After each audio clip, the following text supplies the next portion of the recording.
सराहनीय कार्य। एक बार तालियां बजाते हुए गाते के साथ से प्रार्थना करें भगवान से कि भगवान ने ऐसी ही शक्ति है और ऐसा ही बल प्रदान करे। दो बातें मैं करके दास अपनी बात पूरी करेगा। देखिए सभी लोगों ने बहुत कुछ कहा और सभी की बात बहुत सुंदर है। किसकी बात कितने भीतर तक जाएगी, हृदय की गहराइयों तक जाएगी, ये तो आप सुनने वालों को निर्भर करता है।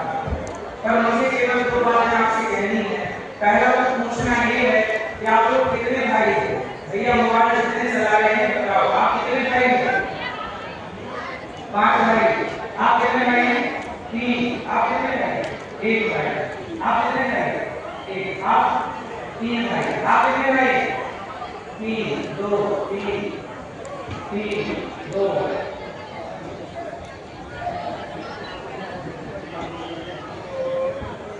भाइयों को नहीं पहचान पाया। हम सनातनी, यहाँ 2 बातें मैं कहूँगा। हम सनातनी एक तरफ 4 भाई हैं और सबको जोड़ रहे तो 8 भाई हैं। 4 भाई कौन? हमारे सनातन में वेद की परंपरा पर ब्राह्मणों समुद्रमासी ब्राह्मणों राजन्या विधवा गुरु तरस गणेशा बिना सोचो अजय। हमारे यहाँ कहते हैं भगवान के मुख से ब्राह्मण प्रकट हुआ, भगवान की पूजा से क्षत्रिय और भगवान के नाम से वैश्य, भगवान की तरफ से शूद्र। तो ये बताओ ब्राह्मण क्षत्रिय वैश्य शूद्र चारों के पिता कौन है? बोलो। एक ही पिता है,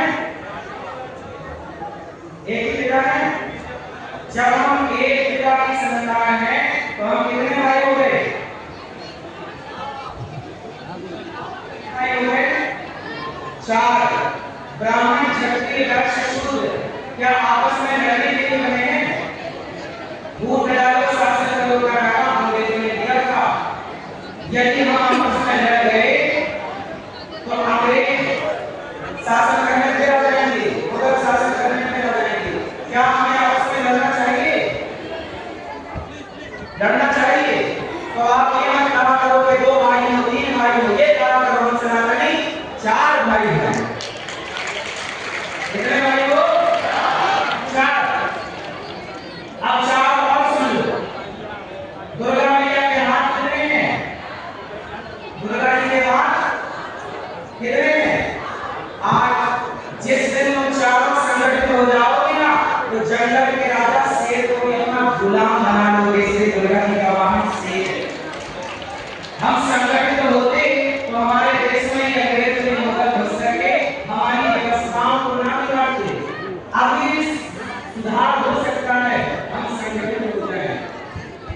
अभी भैया जी ने बताया कि बांग्लादेश में क्या हुआ, पाकिस्तान में क्या हुआ। मुझे ये बात बताओ, हम 4 लोग हैं ब्राह्मण क्षत्रिय वैश्य शूद्र। ये जातियां व्यवस्था के लिए बनी थी, छुआछूत ऊंच नीच के लिए नहीं बनी थी। हम 4 और हैं, हिंदू, जैन, सिख और बौद्ध। ये भी 4 हैं। अब बताइए कि पाकिस्तान में क्या सिख सुरक्षित हैं? क्या जैन सुरक्षित हैं? क्या बौद्ध सुरक्षित हैं? क्या हिंदू सुरक्षित हैं? यदि हम ये चारों की तरह हो गए तो आप सिखों से पूछो, जैनों से पूछो, बौद्धों से पूछो, हिंदुओं से पूछो कि तुम चारों लड़ गए तो क्या पाकिस्तान में तुम सुरक्षित हो? क्या बांग्लादेश में जैन सुरक्षित है, बौद्ध सुरक्षित है, सिख सुरक्षित है? अरे हम चारों संगठन जहां होंगे वहीं सुरक्षित रहेंगे। और चारों बिखर गए तो कोई भी एक से बुरा हो गया। जंगल में 2 शेर साथ में रहते थे, बड़े दोस्त थे और दोनों में से एक छोटी सी बात पे कहा सुनी हो गई दोनों शेरों की और दोनों शेर अलग हो गए। अब एक शेर हो गया अपना तो पूरे शेर में जंगली कुत्तों ने आक्रमण कर दिया और जंगली कुत्तों ने कहा कि शेर को खाएंगे। तो जब शेर को जंगली कुत्तों ने घेर लिया तो उसका जवान मित्र शेर दौड़ कर गया। कुत्तों ने कहा तुम्हारी जो लड़ाई चल रही थी इससे तुम क्यों इसकी मदद कर रहे हैं? मर जाने दो।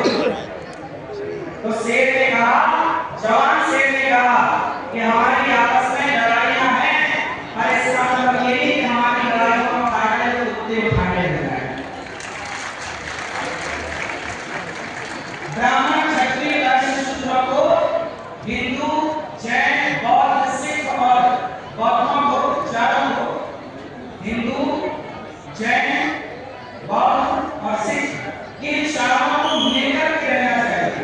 यदि आप लड़ गए तो आपकी लड़ाई का फायदा पहले भी दूसरों ने उठाया, आगे भी उतने ही फायदा उठाएंगे आपकी लड़ाई का। तो पहला तो ये सिखों में आप कितने भाई हैं? 4। और चारों को मिलकर रहना, वरना